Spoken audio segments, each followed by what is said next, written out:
Kayo mahilig mamasyal o di kaya ay maglaskwatsa. Halip po kayo at samahan ninyo ako, tayo'y mamamasyal dito sa punta.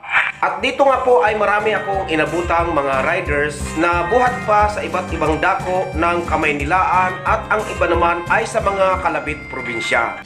At ang dako nga pong ito sa kasalukuyan ay libre pa sa publiko. Maaari po kayong mag-camping o di kaya ay mag-stay dito hanggat gusto ninyo. At huwag nga po kayong mag-alala sapagkat dito ay maraming mabibilhan ng inyong mga pangangailangan. Maliban po doon sa mga high-end na items na kailangan nyong bilhin sa bayan ng Lubo o di kaya naman ay sa San Juan. Paalala lamang po at pakiusap na rin sa ating mga kababayan na wag naman po sanang iiwanan ang inyong mga basura at kung maaari ay dalhin sa kalapit na mga lugar kung saan ay mayroon pong mga basurahan. At kung magkagayon nga po sa simpleng paraan, kayo po ay makakatulong na ma-preserve ang kagandahan nitong aming lugar.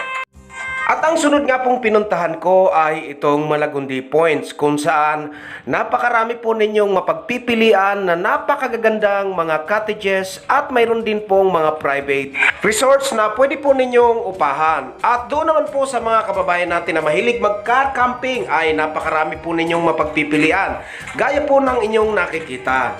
At dito nga po sa aming barangay ay tiyak na hindi po kayo mangangamba sapagkat ang lahat ng tao po dito ay halos magkakakilala. Pagkat bukod nga po sa sila ay magagalang, sila rin po ay magigiliw sa mga panauhin.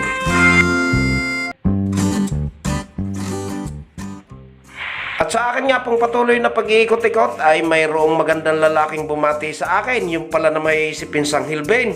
Ay kita naman ninyo, umis na umis ang aking pinsan. Ay ganyan po ang mga tao ditong sasalubong sa inyo. At siya po ay nagtatrabaho dito sa isa sa pinakamagandang private resorts na Faytarin.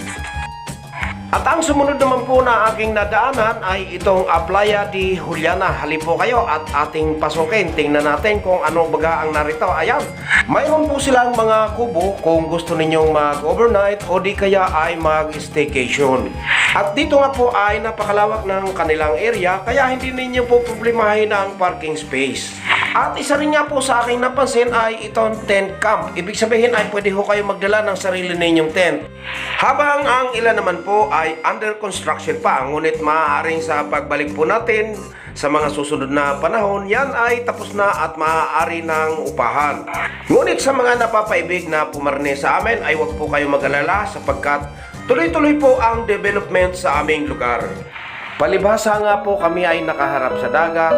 Dito ay napakasarap ng hangin na para kang idinuduyan at tiyak na ikaw ay aantukin. Kaya kung gusto mong magpahinga at panandaliang makalimot sa mga suliranin o di kaya'y alalahanin, dito po ang lugar kung saan masarap magpahinga.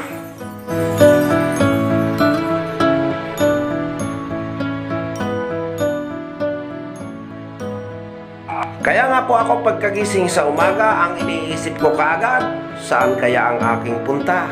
At pagkalagpas nga lamang po ng Malagundi Points, kung kayo'y gagaol pa, ay ito na po ang inyong makikita, magagandang tanawin. Thank you for watching!